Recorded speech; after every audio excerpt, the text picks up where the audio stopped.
Picture this. February 2nd, 1986, Blacktown, Australia. Anita Cobby, 26, steps off a train at 9:50 p.m. She's a nurse, her smile a lifeline for patients. The payphone's dead, no taxis. She walks down Newton Road, heels clicking. Then a car screeches to a halt. Shadows lunge out. Anita's yanked into the dark, her scream swallowed by the night. Jesus, what kind of beasts do this? In hours, she's tortured, stripped of all dignity left in a field. Her body a canvas of wounds that broke a nation. 5 men monsters did this. Why Anita? Why so cruel? Their stolen car fled, but the pain they left scarred Blacktown forever. This is the Anita Cobby murder, a crime so vile it tore Australia's heart apart. Who were these creatures? What fueled their savagery? And how does a town survive a wound that never heals? Blacktown, 1986, was a working-class suburb west of Sydney. Picture corner pubs, kids on bikes, neighbors swapping stories over fences. But shadows lurked, petty thieves, small-time gangs, trouble brewing in dark alleys. Anita Cobby was the light here. At 26, she was a nurse at Sydney Hospital holding hands through pain, singing softly while washing dishes at her parents' home. She'd won Miss Western Suburbs in 1979, her beauty matched by her heart. Anita lit up every room, her friend said, voice-catching. Married to John Cobby, but separated, she lived with her parents Gary and Grace Lynch, dreaming of kids, of fixing things with John. She baked treats for co-workers, planned a future.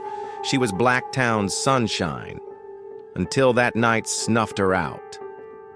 Step into February 2nd, 1986. Anita finishes her shift at 3 p.m., grabs dinner with friends in Redfern, catches a train to Blacktown. She steps off at 9:50 p.m.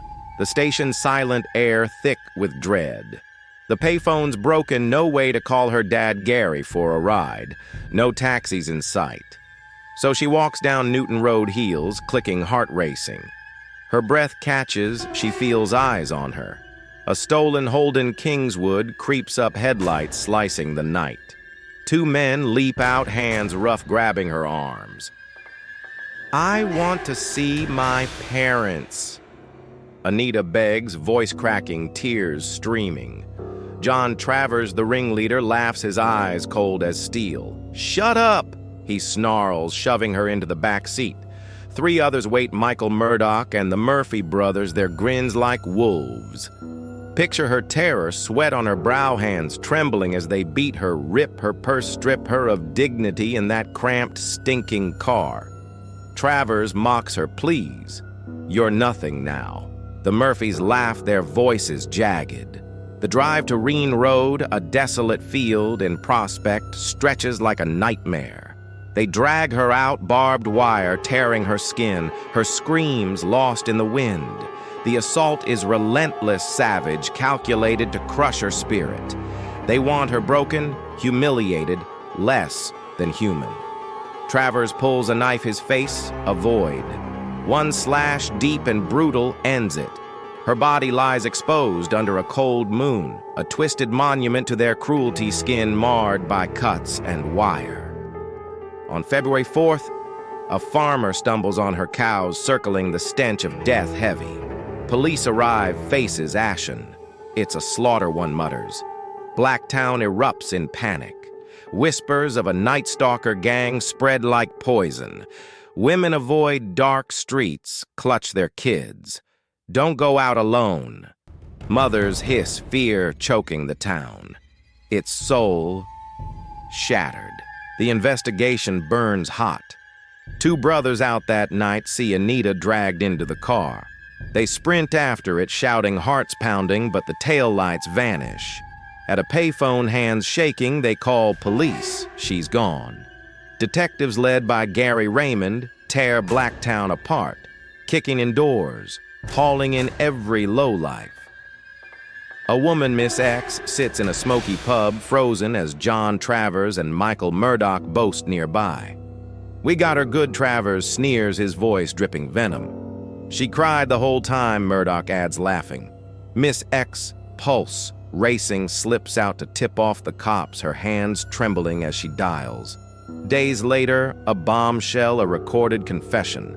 On tape, Travers' voice is ice. She kept crying, begging for her mum, so I cut her throat. Murdoch chuckles. She thought we'd let her go. In 22 days, police nab 5 men. John Travers, 18, a predator who tortured cats as a kid, now hunting humans. Michael Murdoch, 19, his spineless shadow. And the Murphy brothers, Michael, 33, Gary, 28. Les, 22 thugs with rap sheets for theft and assault. Travers is the worst of Void, with dead eyes. His childhood littered with cruelty. Neighbors recall him laughing as he hurt animals. The trial. March 1987 is a firestorm. Crowds jam Sydney's courtroom chanting, "Hang them, prosecutor Alan Saunders lays it bare." This was a descent into depravity, an assault to humiliate the most barbaric murder this state has seen. Blood on their clothes, Anita's earrings in their homes. It's damning. Travers pleads guilty, smirking, but all 5 get life sentences on June 10th, 1987, stamped never to be released. Outside, 1-500 scream for the gallows. The Sun's headline, "Monsters Caged," fuels debate critics call it too sensational. Australia's rage explodes, 95% demand the death penalty's return. But for Anita's family, no cage feels tight enough. Gary and Grace Lynch sit through every trial day, hearing the unthinkable barbed wire beatings, that final slash. Grace weeps. Gary grips her hand, eyes hollow. They start a foundation for murder victims, desperate for light in the dark. Something good must come from this evil, Gary says, voice raw. John Cobby. Anita's husband shatters. He flees to America, drowns in drugs, lands in a psych ward. In 2015, he writes, "Remembering Anita Cobby. She was my world. Now she's gone," he confesses. Blacktown never heals. Don't walk alone. Remember, Anita mothers whisper fear in their eyes. Alleys feel like traps, nights like threats. As of 2025, the killers rot in maximum security.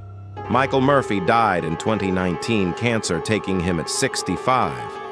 Travers, Murdoch, Gary, and Les remain caged, their files stamped never release. Gary's parole review looms in 2026, igniting online rage. No Mercy for Monsters posts Flood X. The 1998 film, The Boys and Case Files 2017 podcast keep the horror alive, each word a reminder of Anita's light snuffed out. This case is a blade to the soul.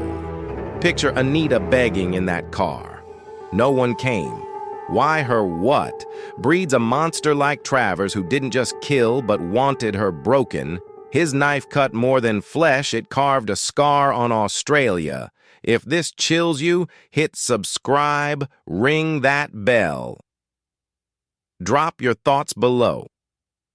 What drove these beasts? Can Blacktown ever heal? Because 39 years later, Anita Cobby's name still haunts us, and her killer's shadows still linger.